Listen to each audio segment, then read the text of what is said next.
గురుగారు మార్చ్ నెల 2025 తులారాశి వారి పరిస్థితి ఎలా ఉండబోతుంది? ఎలాంటి రెమెడీస్ చేసుకుంటే బాగుంటుందంటారు? 2020 సంవత్సరము మార్చి నెల తులారాశి వాళ్ళకి ఎలా ఉందంటే, రాష్ట్రాధిపతి అయినటువంటి శుక్రుడు 6వ ఇంట్లో ఉచ్చస్థితిలో ఉన్నాడు. అదేవిధంగా 6వ ఇంట్లో దిగ్బలాన్ని పొంది రాహుగ్రహం అక్కడ శుభ ఫలితాలను ఇస్తున్నాడు. ఇక్కడ శనిగ్రహం కూడా 6వ ఇంటికి రావడం తులారాశి వాళ్ళకు 30 సంవత్సరాల తర్వాత ఆ ప్లేస్కి శని వస్తున్నాడు. ఆయన చక్కటి శుభ ఫలితాలను ఇవ్వడానికి సిద్ధంగా ఉన్నాడు, ఇస్తాడు కూడా. ఎందుకంటే తులారాశి వాళ్ళకు ఒక విధంగా అదృష్టయోగంగా చెప్పచ్చు. గడిచిన 30 సంవత్సరాలకు ముందు చూసుకుంటే తులారాశి వాళ్ళు ఒక విశేషమైనటువంటి వెలుగుంటారు. ఎందుకంటే శనిగ్రహం 6వ ఇంటికి అప్పుడు వచ్చి ఉంటుంది కాబట్టి. అదే అదృష్టం ఇప్పుడు మళ్ళీ వస్తూ ఉంది.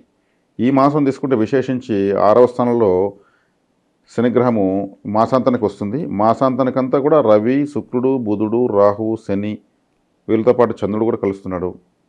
వీళ్ళందరూ కూడా కలవడం తులారాశి వాళ్ళకి ఆశించిన దానికన్నా ఎన్నో రెట్లు, 100 రెట్లు శుభ ఫలితాలు అనేవి ప్రారంభమైనవి మాత్రం చెప్పచ్చు.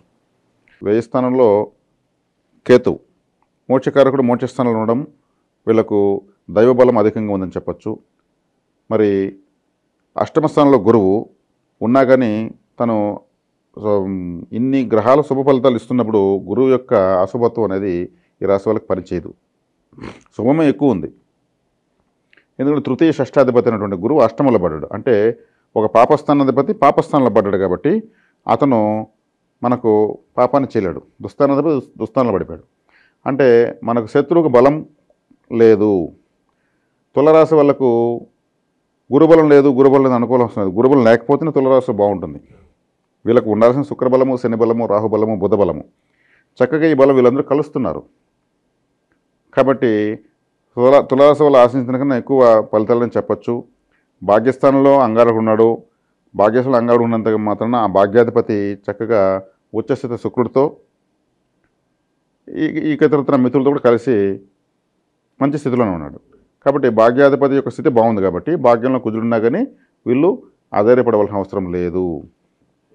ఇంకా ఆర్థిక స్థితిగతులు ఎలా ఉండబోతున్నాయి గురుగారు ఈ రాశి వారికి? ఆర్థిక స్థితిగతులు ఎత్తుకుంటే వీళ్ళకు అవకాశాలపైన అవకాశాలు అందుతూ ఉంటాయి. కొత్త అవకాశాలు వస్తాయి. కొత్త అవకాశాలు వీళ్ళే సృష్టిస్తారు, పుట్టిస్తారు. కొత్త మార్గాలను వీళ్ళను కనుక్కుంటారు. ఎందుకంటే శుక్రుడు ఉచ్చస్థితిలో ఉన్నప్పుడు విశేషించి యోగిస్తాడు. వీళ్ళకి శుక్రగ్రహం రాష్ట్రాధిపతి కాబట్టి రాశిలో ఉన్న నక్షత్రాధిపతి అయిన రాహు కూడా చాలా యోగంగా విశేషంగా యోగిస్తాడు. ఆ రాహుబలం కూడా వీళ్ళకు ఇంకా కూడా కంటిన్యూగా ఆయన కుంభంలో కూడా త్వరలో రాబోతాడు. కుంభంలోకి వచ్చినప్పుడు కూడా ఆయన మూల త్రికోణ రాశి రాహుకి కుంభమే అవుతుంది. ఈ కుంభస్థాన చతుర్థ పంచమాధిపతి అత్యంత శుభుడు మొట్టమొదటి రాజయోగకారకుడైన శనిగ్రహము 6వ ఇంటికి వెళ్తా ఉంది.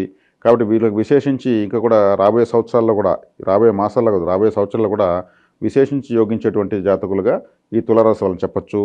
వీళ్ళెంతైనా ధైర్యంగా ముందుకి వెళ్ళచ్చు. వ్యక్తిగత జాతకంలో ఏదైనా దోషాలు కానీ వ్యతిరేక దశలో జరిగితే తప్పితే వీళ్ళకైతే మాత్రం ఈ రాశి వాళ్ళకు ఇప్పుడు జరుగుతున్న గ్రహ సంచారీత్యా చాలా యోగదాయకంగా ఉంది. వ్యాపారస్తులకు ఎలా ఉండబోతుంది? ఎలాంటి వ్యాపారాలు పెడితే లాభదాయకం అంటారు? మరి వృత్తి, ఉద్యోగ, వ్యాపారం స్థానం 6వ స్థానమే బాగుంది. ఉద్యోగస్తులకు విశేషమైన ప్రమోషన్లు రావచ్చు. కొత్త అవకాశాలు అందిపుచ్చుకుంటారు. వీళ్ళని ఒకవేళ ఏదైనా సంస్థలు తీసేస్తే కూడా అది వీళ్ళు అదృష్టంగా భావించవచ్చు. అంతకన్నా గొప్ప సంస్థ వీళ్ళు దొరుకుతుంది. ఏదైనా ఉద్యోగం ఒకవేళ రాకపోతే కూడా అంతకన్నా మంచి ఉద్యోగం రాబోతుంది కాబట్టి ఇది పోతుందని ఆలోచించుకోవాలి. ఇంకా వ్యాపారస్తులు తీసుకుంటే దశమాధిపతి అయినటువంటి చంద్రుడు కూడా ఈ గ్రహాలతో కలుస్తున్నాడు. ఈ తులారాశి వాళ్ళకి చంద్రుడు శుభ గ్రహమే అని చెప్పచ్చు. కాబట్టి చంద్రబలం కూడా బాగానే ఉంది. కాబట్టి వృత్తి, ఉద్యోగ, వ్యాపారస్తులకు కొత్త అవకాశాలు పుష్కలంగా వస్తున్నాయి. కాబట్టి అందిపుచ్చుకునే దాంట్లో మీరు ఏమాత్రం అజాగ్రత్తగా ఉండకూడదని మాత్రం చెబుతున్నాను. విదేశీ ప్రయత్నాలు కూడా చేసుకోవచ్చు అంటారు? విదేశీ ప్రయత్నాలు విశేషంగా యోగిస్తాయి. ఈ రాశి వాళ్ళు విదేశీ ప్రయాణాలు, దూర ప్రాంత ఉద్యోగాలు, వ్యాపారాలు కూడా బాగా రాణిస్తాయి. ఖచ్చితంగా వెళ్ళే తీరుతారు, ఎటువంటి సందేహం లేదు.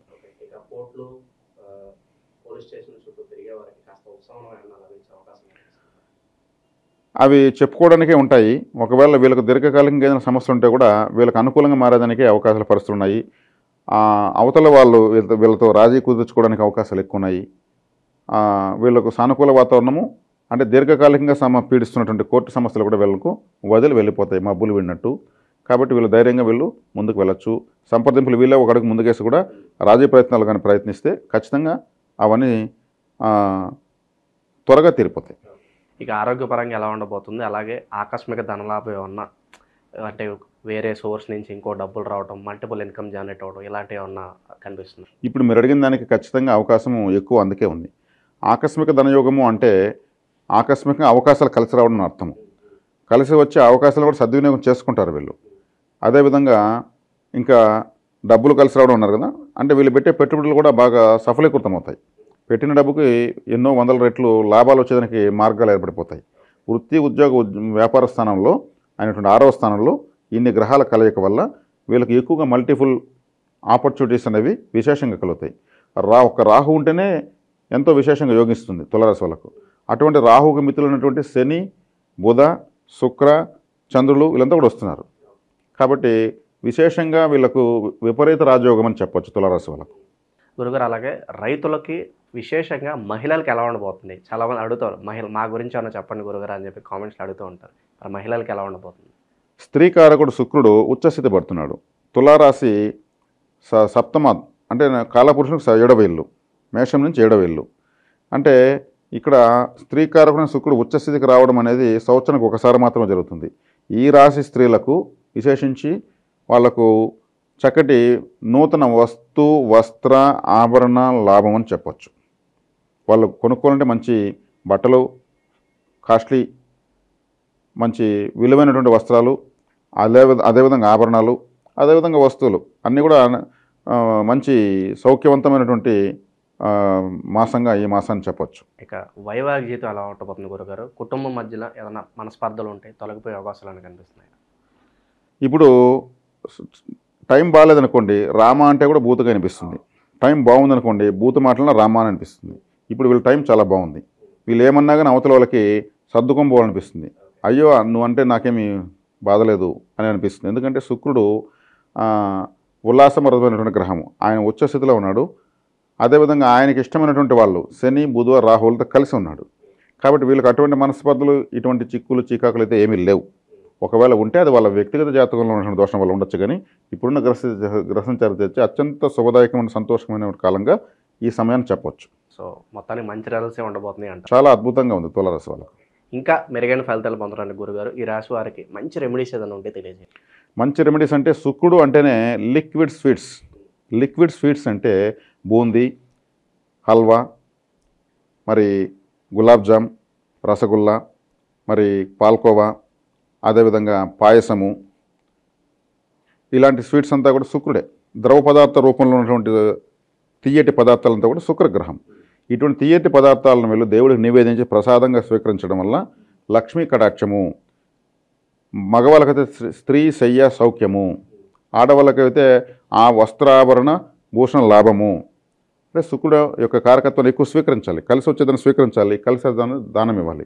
శుక్రుడు విశేషంగా యోగిస్తున్నాడు కాబట్టి మరింత యోగవంతంగా పెంచుకోవాలంటే ఇటువంటి లిక్విడ్ స్వీట్స్ని ప్రాచీన సేవలు నైవేద్యంగా పెట్టి వీళ్ళు తీసుకోవచ్చు. వీళ్ళ పూజలంలో కూడా నైవేద్యంగా పెట్టి ఎక్కువగా తీసుకోవాలి. కాబట్టి లిక్విడ్ క్యాష్ అంటే కూడా శుక్రుడే కాబట్టి ఇటువంటివి చేయడం వల్ల వీళ్ళకి మరింత యోగం పెరుగుతుంది. సో ఈ మాసంలో తులారాశి వారి పరిస్థితి ఎలా ఉండబోతుందో మీ మాటలో చాలా అద్భుతంగా వివరించారు. ధన్యవాదాలు గురుగారు. ధన్యవాదాలు.